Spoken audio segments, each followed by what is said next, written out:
Welcome to the Mimo Perez Podcast, a space for healing, awareness, and deeper human connection.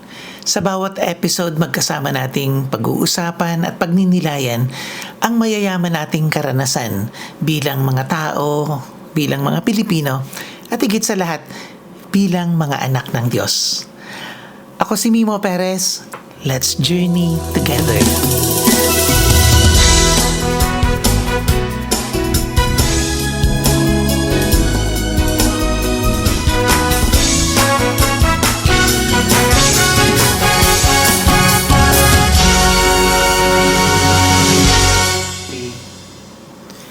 Simulan uli natin sa isang tanong.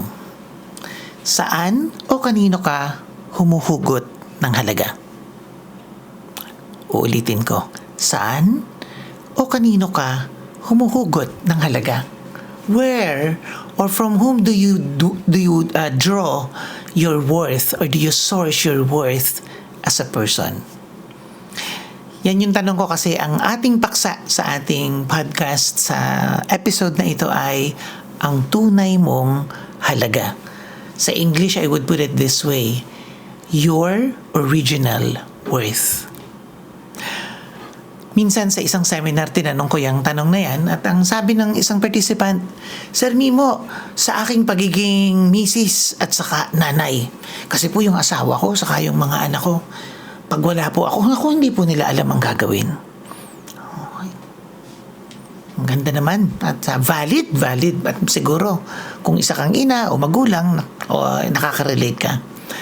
Minsan may isa namang nagsabi ganito, isang young professional. Sabi niya, Sir Mimo, ang aking halaga ay sa pagiging breadwinner. Kasi ako po yung matatanda na po yung mga magulang ko, yung mga kapatid ko pong may pamilya na, wala na po sa amin.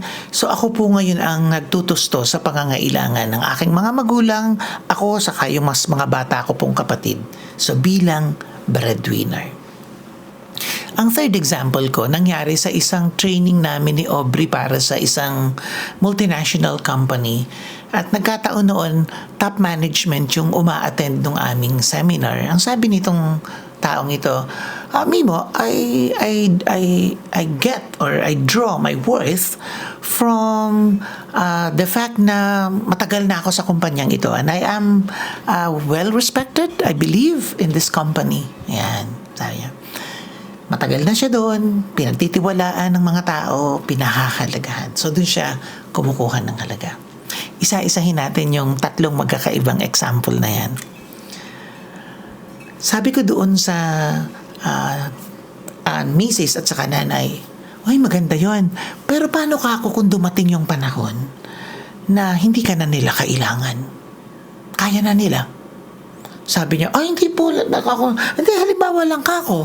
Halimbawa ka ako, dumating yung panahon, yung asawa mo, kaya na niya magtimpla ng kape niya, kaya na niyang magluto ng hapunan, yung anak mo, ganun din, nakahanap siya ng partner sa buhay, nagpunta na siya sa ibang bansa, kasi independent na siya.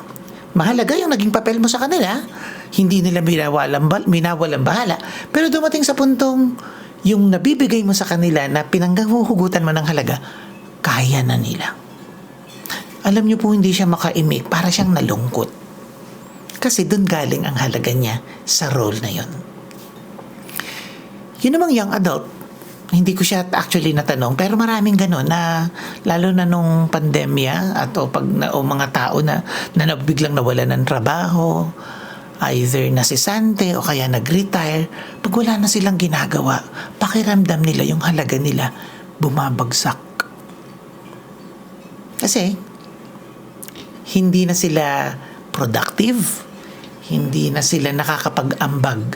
Ay pag dun galing ang iyong halaga at nawalan ka nga ng trabaho, mahirap. Maghahanap ka ng ibang pagkukunan ng halaga. Hindi naman mahirap ma-imagine na yung mga taong may pinagkukunan ng ikabubuhay, kahit maliit yan, mas maganda ang madalas generally speaking, mas maganda yung pakiramdam nila sa sarili nila kaysa dun sa tambay na ang tawag natin ay palamunin, o sabi ang tawag pa ng magulang niya, naku, wala kang pakinabang. Yan.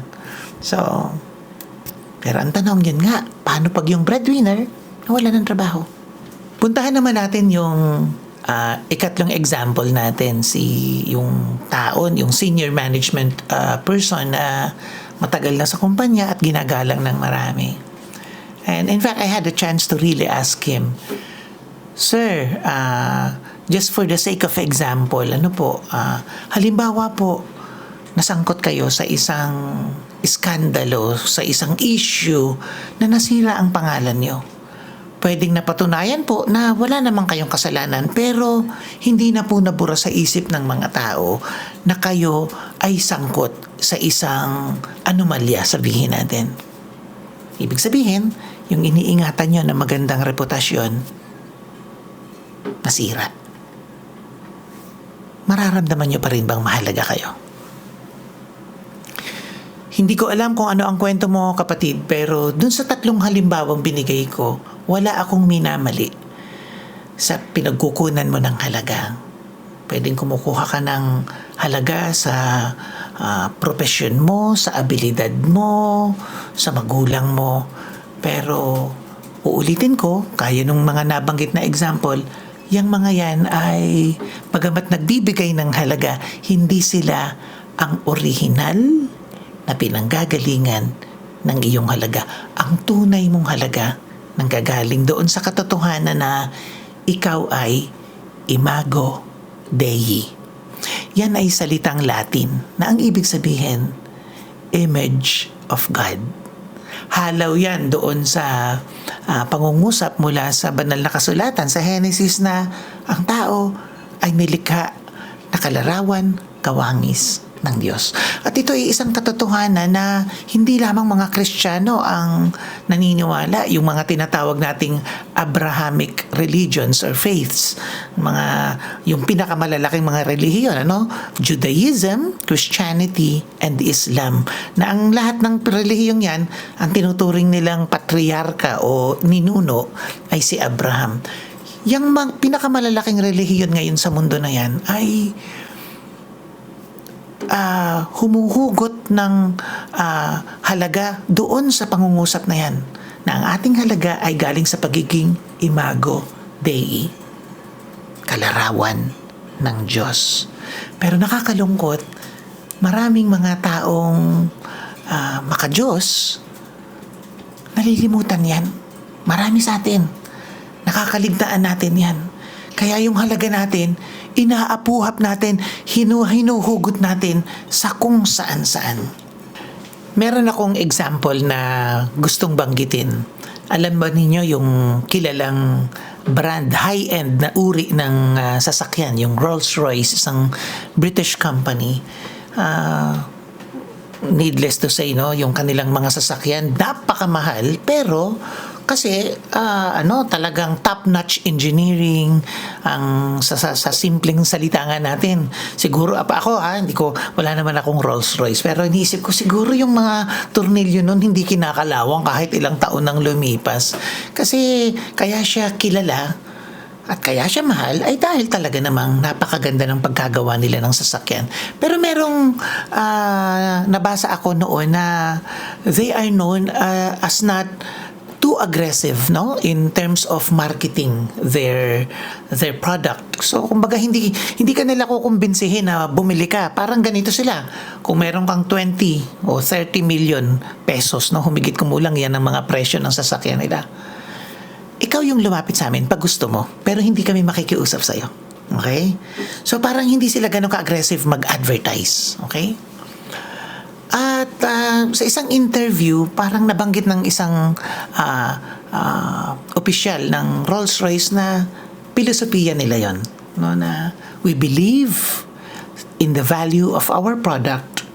So hindi kami mag-hard sell. Yun nga, we are happy to serve you. Lapit ka lang kung meron kang pambili. Sandali, pero baka po hindi tayo makarelate kasi hindi ko alam kung gaano karami sa inyo yung merong Rolls-Royce. Pero gusto ko nang maglagdag ng isa pang example.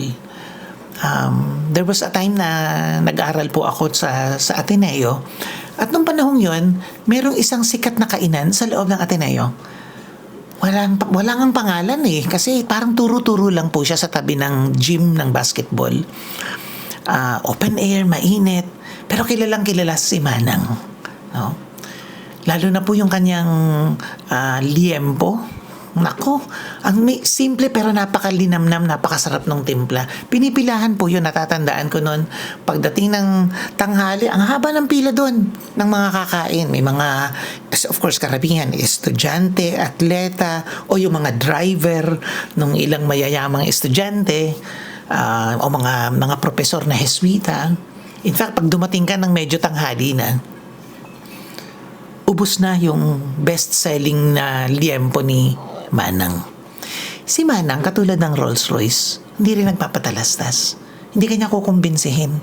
Hindi niya sasabihin, dito kayo kumain. We have the best liempo in town. Walang ganon.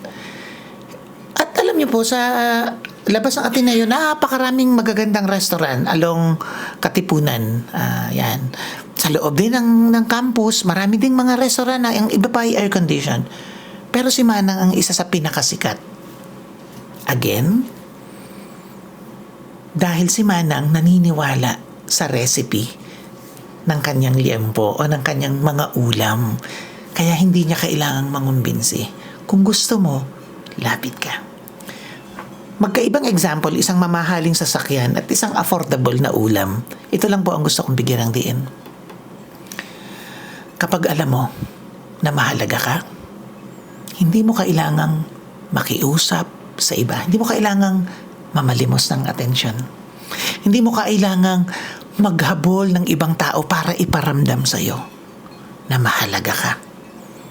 Pag alam mo na mahalaga ka, para kang magnet actually, kusang lalapit ang mga tao sa iyo.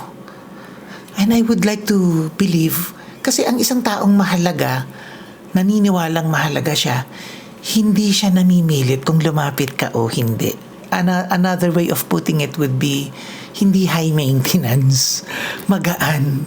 At ang isang taong magaan, masarap makasama.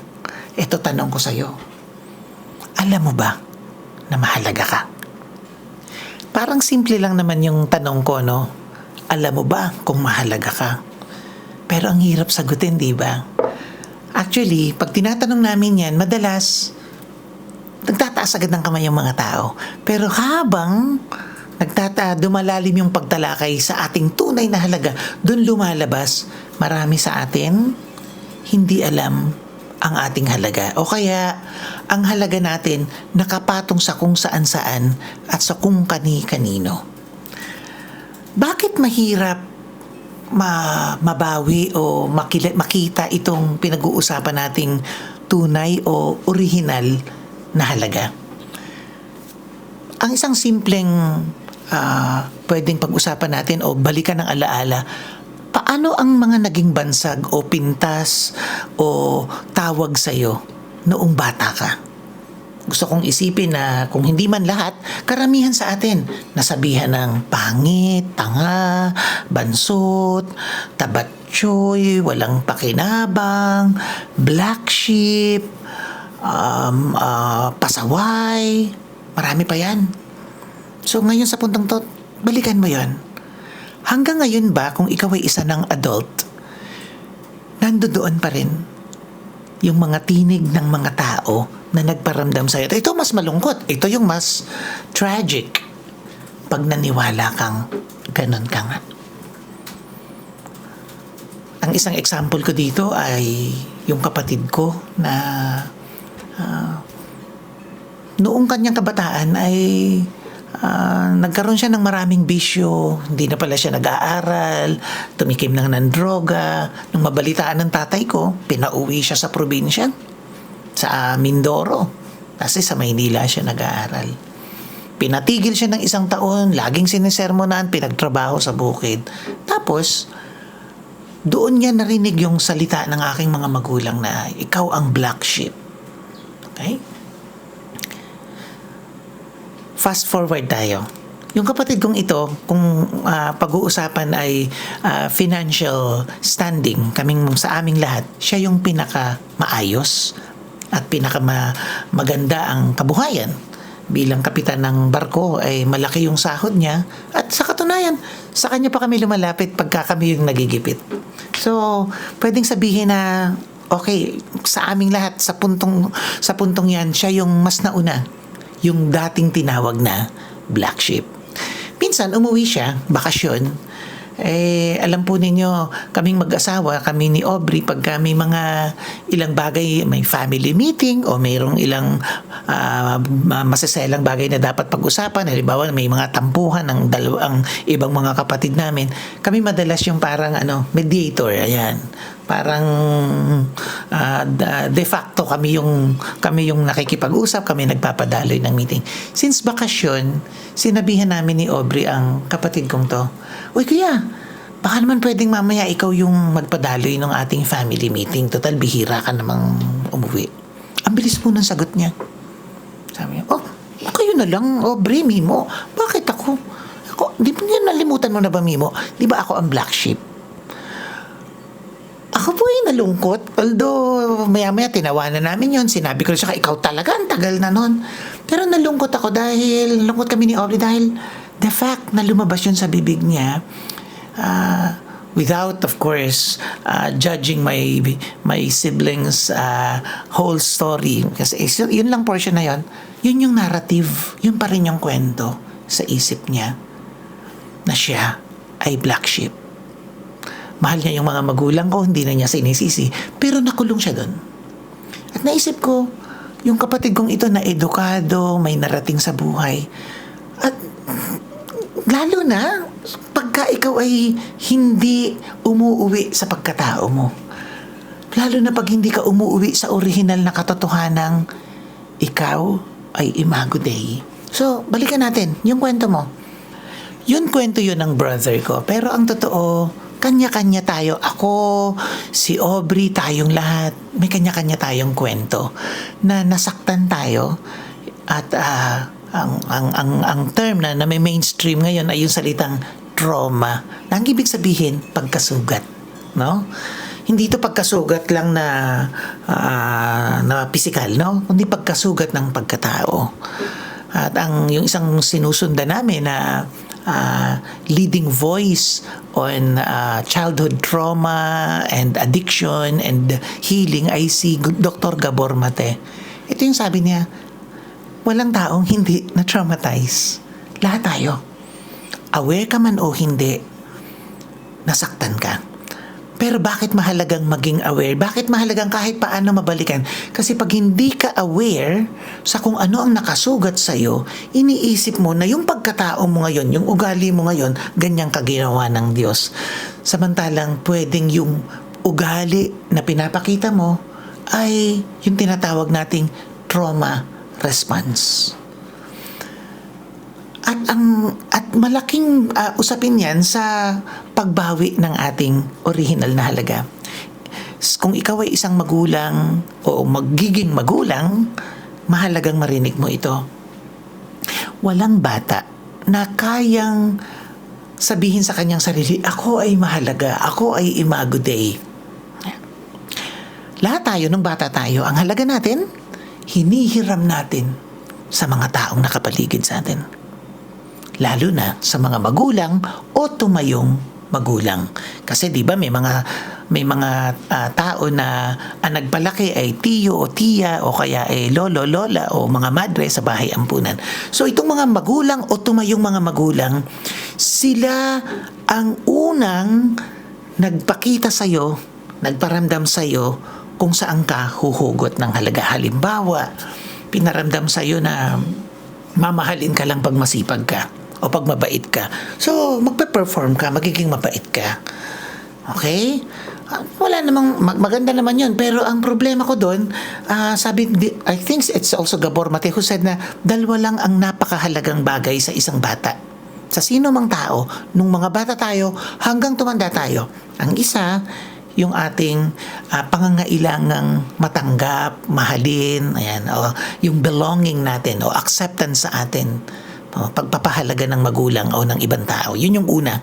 Maramdaman nating tayo ay tanggap, tayo ay mahal, tayo ay pinapahalagahan. Yun yung unang kailangan natin.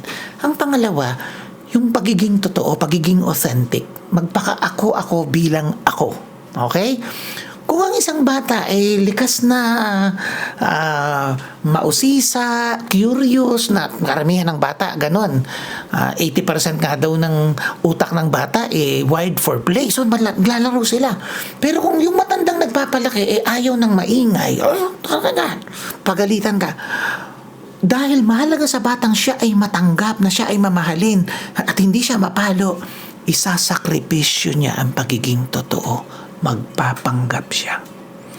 Hanggang dumating ang panahon, dun siya kumukuha ng halaga sa kung paano siyang nasaktan o kung paanong nag-cope siya dahil sa pakikitungo sa kanya ng mga adults sa kanyang paligid. Pwedeng mahal ka ng magulang mo. Siya ang nagpapakain sa'yo, siya ang nagtutusto sa pag-aaral mo. Pero sa umaga pa lang, binubungaan ka na niya. Sinasabihan ka niya, ay, pakatamad mo. Manang-mana ka sa tatay mo. Yung tatay mo lasenggo, walang trabaho. So, pag isa kang bata, maniniwala ka doon. Ano pala ako? So, at may mga, ang tawag dyan sa psychology ay nagiging self-fulfilling prophecy, no? Parang pinapangatawanan mo na yun, kumakapit ka na doon. Halimbawa, may isang bata na malungkot kasi mababa ang grade niya sa math. Nakita nung nanay, nag-conclude nanay, ay mahina sa math yung anak ko dahil sa isang grade na mababa. Minsan may dumating na kapitbahay, nagkikwento yung nanay doon sa kapitbahay, ay itong sa anak ko, magaling naman to, masipag, ang ano ko lang din, medyo mahina ang ulo sa math. Yung batang naglalaro, naririnig niya na kinikwento ng nanay niya. As a matter of fact yun, naisip niya, talaga palang mahina. Kasi nanay ko yan tatay ko yan mataas yung tingin ako, ano sabihin nila, totoo yun. Kakapitan niya. So, posibleng itong batang ito na narinig na mahina pala talaga siya sa math dahil naniniwala siya doon, tuwing nasa school siya at pumapasok na yung teacher sa math, babagsak na yung kanyang energy.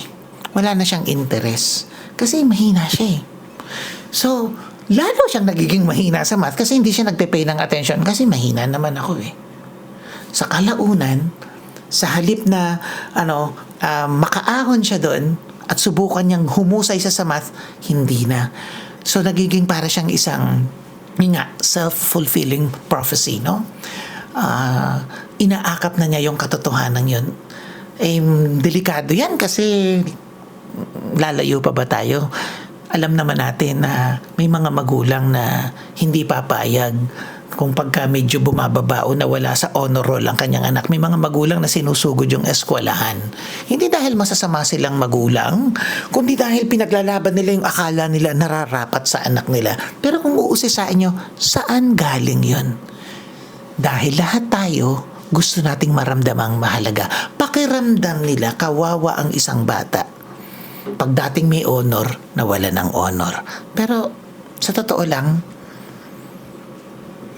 napatunayan na po sa maraming pag-aaral na hindi lahat ng nagtagumpay sa buhay sa anumang larangan ay merong honor o naging valedictorian o noong nag-aaral pa. Ito yung tinatawag ni John Maxwell na mistaken identities of worth and success. Ano yung mga yan? Yan nga, talino, kapangyarihan, itsura, yaman, pera, ayan. Diyan tayo mahugot ng halaga, di ba? May pinagmamalaki natin pag may bago tayong sasakyan, nakapagpundar tayo ng bahay. And let me clarify, there is totally nothing wrong na makaramdam ka ng ginhawa, ng saya na may naipundar ka mula sa pagsisikap mo. Pero para isipin mo na mas mahalaga ka kasi maganda ang bahay mo doon sa isang taong nangungupahan, para isipin mo na dahil mas maputi ka, mas mahalaga ka doon sa maitim ang balat. Dahil balingkinitan ang katawan mo, tingin mo mas mahalaga ka doon sa mataba o sa payat. Doon tayo nagkakaproblema. At itong problemang ito ay hindi lang personal, nagiging meet sa ito ng maraming societal problems o mga issues sa lipunan. Kaya may discrimination, kaya may racism, kaya mayroong unfair practices. Lalaki ako, babae ka lang. Straight ako, bakla ka, salot ka. Yan, mga ganyang pananaw. aso lang naman yan. So, nakita nyo kasi, tao ako, yung halaga na nanggagaling doon sa mga pamantayan na hindi galing sa Diyos. Pamantayan na tayo ang lumikha. So, babalik po tayo doon sa definition natin na ang tunay na halaga bumubukal sa katotohanan na tayo ay Imago Dei. May maganda pong sinabi si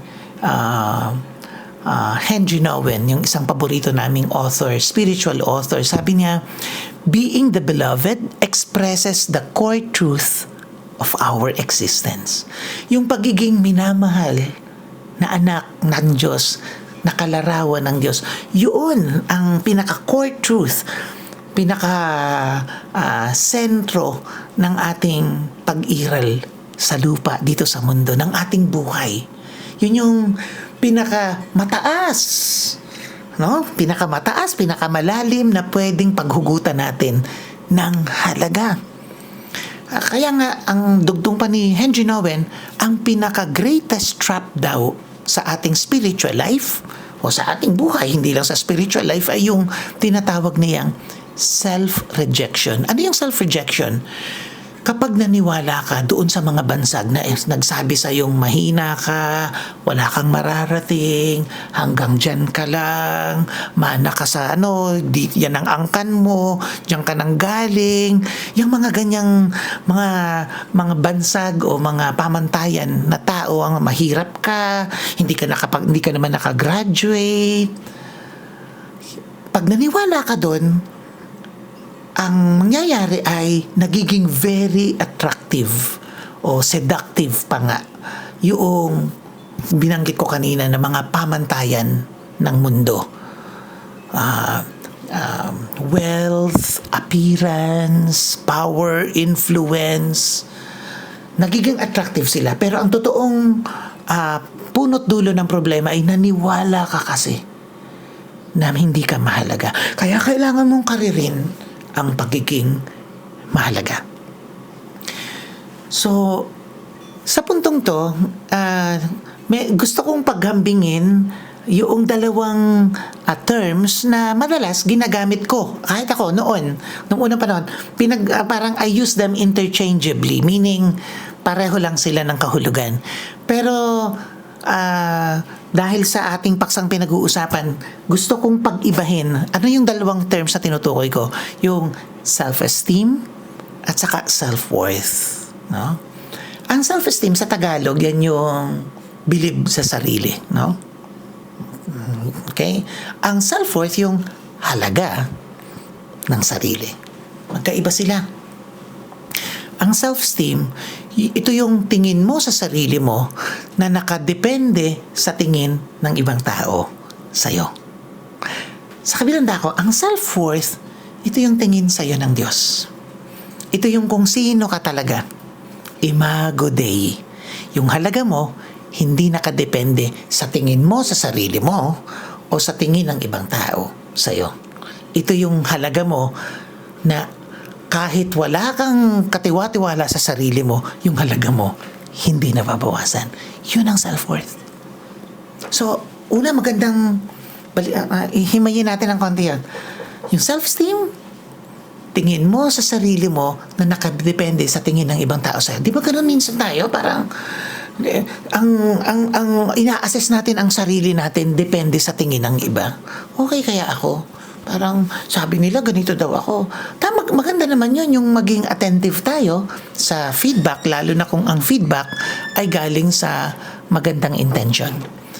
Pero kung buong buhay mo ay nagsisikap kang magpanggap at nagsisikap kang mag-project ng isang kamahal-mahal na tao para maganda ang tingin nila sa'yo. At pag maganda na yan, pasaya ka.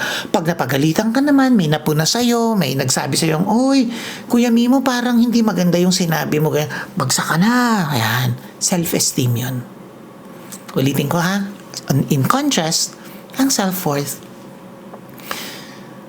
medyo bagsak ang self-esteem mo, pero yung self-worth hindi bumabagsak. Kita mo yung difference? Kasi intact yun. Hindi yun galing sa tingin mo sa sarili mo o sa tingin ng ibang tao. galing yun sa tingin sa'yo ng Diyos. At hindi mahirap maniwala na kamahal-mahal ka sa mata ng Diyos. Alam mo kung bakit? Galing ka sa Diyos. Nilikha ka niyang kalarawan niya. Ang ikalawa kong paghahambing ay ito. Ang self-esteem, sinusukat doon sa mga pamantayang binanggit ko kanina. Ito yung standard ng mundo, ng halaga. Ito yung hinahabol nating ng karamihan o ng lahat. Nag-uunahan tayo kung sino ang magiging sikat, pinakamaganda, pinakamagaling, pinakamayaman, ayan. Sino yung may napatunayan o naabot sa buhay. Yan ay self-esteem.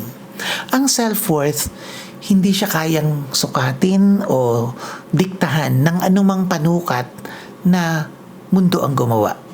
Okay? Kasi nga, yung self-worth, iba yung rules of the game. Hindi applicable yung standard ng mundo. Okay? So, pwedeng wala kang ipon sa bangko, bahagya ka ng makatawid sa mga pang-araw-araw mong gastusin. Pero dahil naniniwala kang mahalaga ka, kaya mong tumingin sa mata ng kapwa mo, hindi ka nanliliit. Hindi mo sasabihin, pag tinanong ko, ano bang trabaho mo? Karpintero lang po, magsasaka lang po. Kaya mong tumingin sa kanya sa mata ng sino mang nagtatanong sa'yo, magsasaka ako. Kasi alam mo mahalaga ka. Kasi alam mo hindi nakapatong sa profession mo, sa kinikita mo, sa itsura mo. Kaya kahit kabungi, kahit siguro marami kang tagyawat, ano ba itsura mo? Kaya mong ngumiti ng matamis at nararamdaman yun ng mga tao. Ito yung tinatawag nating komportable sa sariling balat. Hindi ibig sabihin ng komportable sa sariling balat. Yung itong balat na, hindi. Pag sinabing comfortable in one's skin, komportable ka sa kwento mo, tanggap mo kung sino ka, wala kang dinidelete, kahit may mga nagawa kang pagkakamali sa buhay, tanggap mo at ang kwento mo at nararamdaman mong mahalaga ka. Yan ang self-worth. Hindi nakadepende sa standard o panukat ng mundo. Ang pangatlo, ang self-esteem nagpa-fluctuate, tataas, bababa. Depende sa pangyayari o sitwasyon. Nakagawa ka ng pagkakamali, nasangkot ka sa isang iskandalo, na-videohan ka na may minumura ka sa kalsada. Si Coach Mimo, ayun, ganyan, ginawa kang meme, ayan. Ang self-worth, hindi siya nagpa-fluctuate kasi steady lang siya. Hindi siya nagbabago. In fact, hindi siya tumataas o bumababa kasi sagad na. Permanente. Hindi nawawala kahit anong mangyari. Ang isang magandang example na pwede nating banggitin dito, yung mga tao na nagpi-figure sa mga incident or scandal, o minsan may celebrities, mga kilalang tao na nasisira talaga yung pangalan nila. At iba-iba yung kwento nila. Pero may mga ilan sa kanila na nakakatuwa kasi hindi nila hinayaan. Siyempre sa simula, nakaramdam sila ng matinding pagkapahiya. Mayroon pa kang alam ako na nagkaroon ng suicidal thoughts dahil sa mga nangyari sa kanya. Pero hindi nila hinayaan na i-define sila nung nangyaring yon. Pwedeng sabihin na ito yung mga tao na naniwalang ang halaga nila hindi nakapatong sa niisip ng iba. Kasi di ba minsan ganyan tayo Pag merong talagang lalo obviously gumawa ng mali, binabash natin. Tapos sasabihin, naku, internet is forever. Kahit anong gawin mo, markado ka na. Wala ka nang mukhang maipapakita sa mundo. Pero tayo yon. Sa mata ng Diyos, hindi kailanman nabawasan ang halaga ng sino mang tao na pumalpak o nagkamali. In fact, pwede nga nating sabihin, pagka sobra nating parang kinukuyog, virtually, yung mga taong ito, ang tawag dyan ay scapegoating. Ini-itsipwera natin kasi pinoproject natin. Kasi baka hindi rin natin alam pa yung halaga natin. Para maramdamang mas mahalaga tayo, pag may nakita tayong mali, yan, kukuyugin natin, i-highlight natin yung mga mali nilang ginawa. At dito sa puntong to, malaking tulong na maunawaan na yung mga pagkakamali, iskandalo, trahedya o pagkasira ng reputasyon ng sino man sa atin, ano man ang mangyari sa atin, bagamat nakakalungkot yun at pwede talagang maging dahilan para ka husgahan ng mundo, hindi sa paghusga ng mundo nang gagaling ang tunay mong halaga. Pwedeng nakakulong ka, pero nagsisisi ka sa mga mali mong nagawa. At habang nasa loob ng kulungan, nakakaramdam ka ng isang matinding kalayaan na kaya mong mahalin yung kapwa mo preso o yung mga gwardya o yung warden kasi natuklasan mo na ang halaga mo hindi nakapatong sa pagkasira ng pangalan o ng buhay mo. Nanggagaling yun sa Diyos na ang tingin lagi sa'yo ay anak niya at kalarawan niya. Yun yung self-worth na sabi nga natin kanina, hindi nagbabago, hindi nababawasan, at laging naririyan.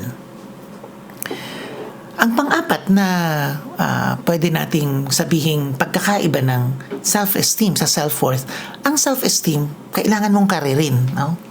Mapapasayo lang yan kung mamumuhunan ka at magsisikap. Halimbawa, gusto kong gumaling sa video editing. Ayan, kakaririn mo yon. Gusto kong maging mahusay sa pagsasalita in public, halimbawa. Gusto kong humusay sa pagsasayaw o ano man. Kinakarir natin yan. Kinakarir na. At okay yun. Maganda yun. Pero madalas, pag naabot mo na yung certain level of excellence sa isang larangan, doon ka mas nakakaramdam ng, kaya ko to. Okay? Ulitin ko, maganda yon. Ang self-worth, mas maganda. Kasi ang self-worth, hindi naman niya binubura yung self-esteem. Pwedeng naghahanda ka, pero halimbawa, sa kabila ng paghahanda ko, let's say sa isang public speaking engagement, may isang tao na nagpahayag ng kanyang pagtutol at nagalit siya at napahiya ako o kaya may nag-walk out. Ang self-worth ang siyang magpapatuloy na magbigay sa akin ng kahinahunan, ng pagtanggap na pwedeng mangyari ito sa kahit kanino. Hindi masisira ang aking gagawin o ang amount ng pagbibigay ko ng sarili ay hindi mababawasan kasi hindi ako nagpapakitang gilas. Nagbibigay lang ako mula sa aking tunay na halaga. Dahil malinaw sa akin, ako yung unang minahal ng Diyos, nagbibigay lang ako. At hindi ko kokontrolin ang sitwasyon. So, sobrang mapagpalaya ang self-worth. Kasi it makes you vulnerable. And the person who is vulnerable is most powerful. Not in the sense na powerful na alam ng mundo, kundi powerful dahil walang makakahadlang sa'yo sa pagiging isang regalo. So, linawin ko, mahalaga ang self-esteem dahil dito ka magsisimula para magkaroon ng tinatawag na personal identity. Dito mo uumpisahan yung paghahanap mo ng sarili habang umaayong ka sa kaayusan, sa kalakaran, itong lipunang kinagisnan. So, nagsisimula tayo dyan sa self-esteem. Pero ang paanyaya sa atin, mula sa self-esteem ay mag-move toward reclaiming our original identity, our God-given worth as Imago Dei. Ang tunay mong halaga, uulitin ko, ay galing sa katotohanang nilikha kang kalarawan ng Diyos. Kaya ikaw ay lalaki, babae, barako o bakla, mayaman o matanda, manager ka man o janitor sa isang kumpanya, veterano ka o baguhan, taong simbahan, Muslim o taong grasa, ikaw ay mahalaga. Dahil nagmula ka sa Diyos, ang pagkatao mo sagrado. Thank you for being part of the Mimo Perez Podcast. Kung nakatulong sa iyo itong ating pagninilay, consider sharing it with someone who might need it today. Hanggang sa muli, huwag mong kalilimutan, stay present, stay gentle, and keep walking the path toward wholeness.